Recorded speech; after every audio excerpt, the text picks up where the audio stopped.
All right, what's up, guys? So, in this video, we're going to be discussing a period in my agency where I was scaling pretty quickly, and in turn, I didn't have the systems, the information, the team members in place to handle this demand. And what happened was churn went through the roof, fulfillment and the quality of the service just went down the roof. I lost pretty much half my clients over the course of the next 2 to 3 months, and that was a pretty painful, 2 to 3 months. And what I will say is, I thought in the moment everything was going to be sick because there's a period in every entrepreneur's journey where it's that 0 to 10K mark everybody wants to hit, right? And then once you're past that in between that 10 to 20 range a month mark, then life can start to get pretty good. It actually starts to work. And then once you're in that 30K month range plus, life is great so long you're not stupid with your money. Now, a fatal mistake that I see people do is keep the expenses really high as they're kind of scaling. So like if someone's making 50K a month, they're spending 50K a month and they have nothing left over.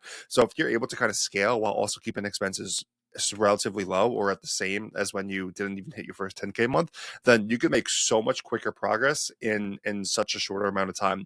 But back to the point of this video, I want to discuss a period in time where I was scaling pretty quickly, didn't have the people, systems, knowledge in place, and hence what happened was churn went through the roof. And what exactly was happening?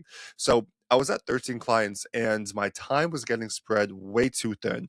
I was having to put out fires every single day, client communication, and I didn't even have a centralized communication channel, which now for me is Slack, but at the time it was just SMS or WhatsApp, and my phone was getting blown up every single day, having to put out fires. And what happens is your mind space is literally being pulled away from you, and this is focusing on the lowest leverage things. You're being reactionary, not proactive in actually focusing on the highest leverage thing and scaling your agency. And so what was happening was, I was just the clients were reaching out, and that's fine, right? And I was basically trying to put out all the fires each and every single day. And oftentimes, again, it's just taking your mind away from the highest leverage thing. And so you don't have time to clear up your space, your mind space.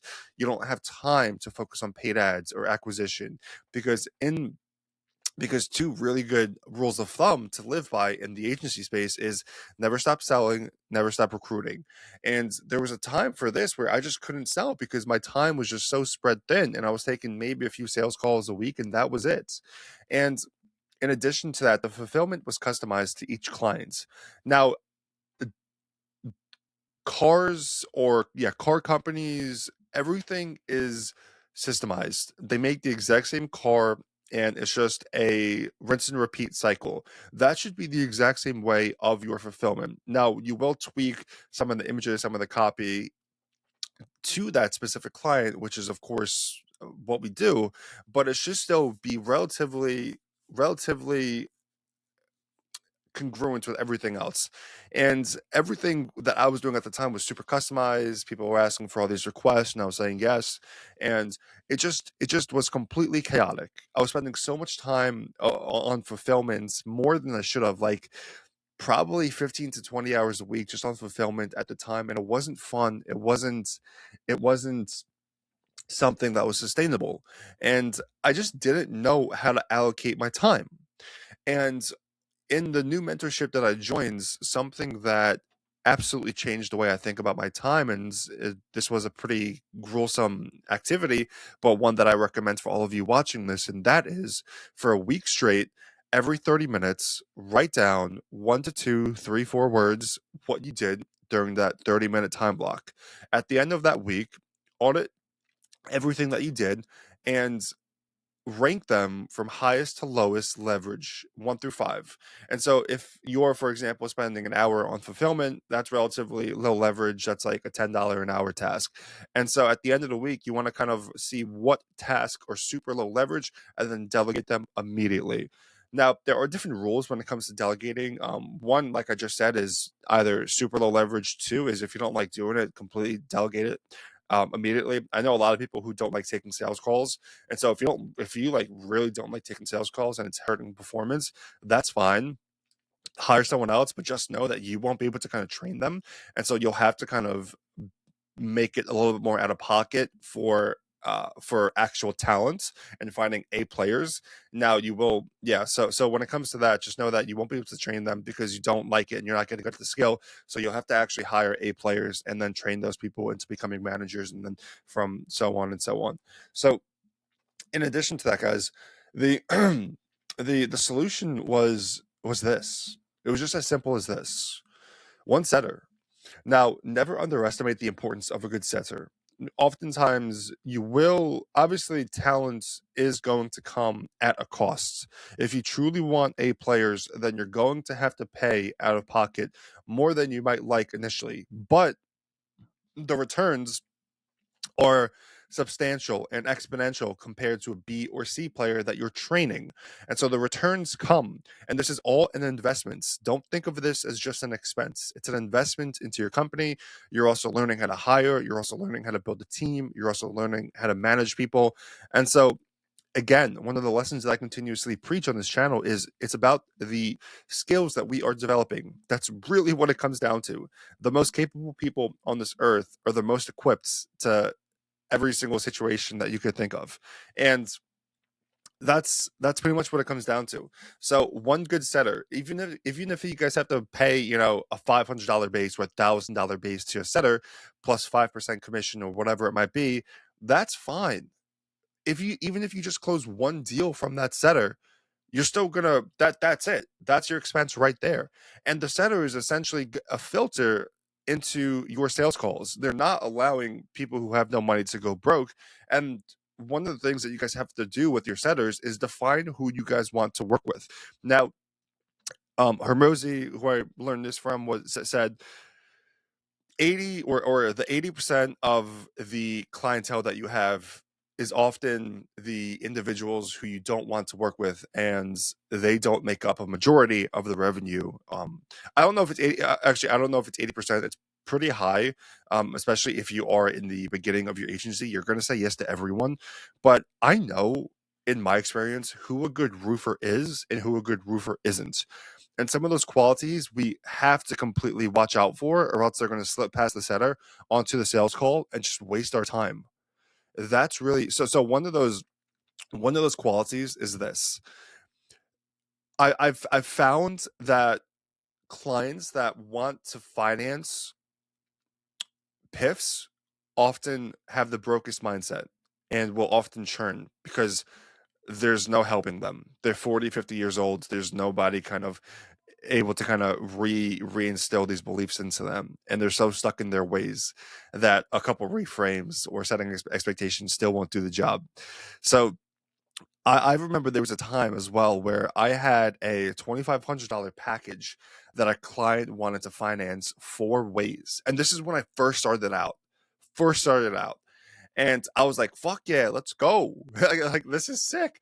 It was like 2, 3 months in. And at the time, I didn't know anything about this and what this means about the prospects. And what ended up happening was just a massive chaos. They churned, they wanted refunds. And it's like $2,500 split 4 ways. What the fuck is wrong with you? What is wrong with you? And so that's why it's really important, because like my ideal roofing client, 6K for a program, yeah, cool, send the invoice. We all know that. Like, we all see the memes on Instagram where it's like the client that says a $30,000 invoice, yeah, send it over, or yeah, send it over, bitch, or I'll pay it, pal, here's my card.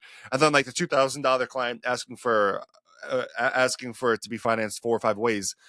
It's just a broken mindset, guys. And you have to really be crystal clear on who you want to serve, and then make targeting and messaging and ads around that type of person so that you don't attract the others. And again, the importance of a setter, never underestimate them. They're going to nurture the lead entirely. They're going to speak to them for 15, 20 minutes. And even if you close one PIF, or not even a PIF, like half a PIF, you're still going to make your money back, and that's your setter expense right there. So you have to believe in yourself enough to put your balls on the table there. Now, one VA, again, the time audit, the low leverage test, the one VA is essentially going to take over emails, communication, potentially manage finances, conduct or complete onboarding for all new clients on the back ends, potentially even monitor media buying, and fill out systems and trackers as well. Now, this person is essentially your right hand man, and you want to train this person and invest a lot of time into them because there's tons of growth opportunities, and this is one of the foundational pieces that have to be implemented for scale. And again, this is what I lacked when I was scaling pretty quickly with the 13 clients, and I didn't know what to do. So everything just crashed. And one media buyer. So at this rate, guys, with this team, I mean, you'll probably pay close to $1,000 for a good VA from the Philippines. One setter, maybe a small base of $500 plus 5% commission. One media buyer for, again, you pay for what you get what you pay for. So one media buyer for actual talent, $15 to $2,000. Anything less than that, expect fuck ups and expect to invest a lot more time into them. So with this team, oh my goodness, you can handle so much so long you have the actual tracking sheets in place, the actual data and systems in place, where it's just like a car line, an assembly line. It's just one after the other, one after the other. And if you were able to sign 5 clients in a single day, nothing would break. Everything would completely dialed. So I hope this video helps you guys kind of understand one of the painful periods that I went through, and not having the information or knowledge essentially made everything crash and burn. And now we're building everything, or we've built everything back up with this team in place. And now it's just a matter of being able to max out this team before having to hire another position. And you could probably max out this team, guys, with 20-25 clients. Eventually you don't want to be dealing with clients all the time, taking check-in calls. Who the hell likes check-in calls? So once you get around that 20-25 client mark, then hire a client success manager, CSM. Make sure that they're US based, and that's going to be one of your biggest expenses, because it's going to be a legit person who has experience and is living in the US or in Canada or whatever, wherever they're from, but they need a full-time salary, so it's going to be like 4, 5, 6K a month. But I hope some of these lessons allow you guys to not go through them and take some of the value and information here and apply it into your own agency. All right, peace.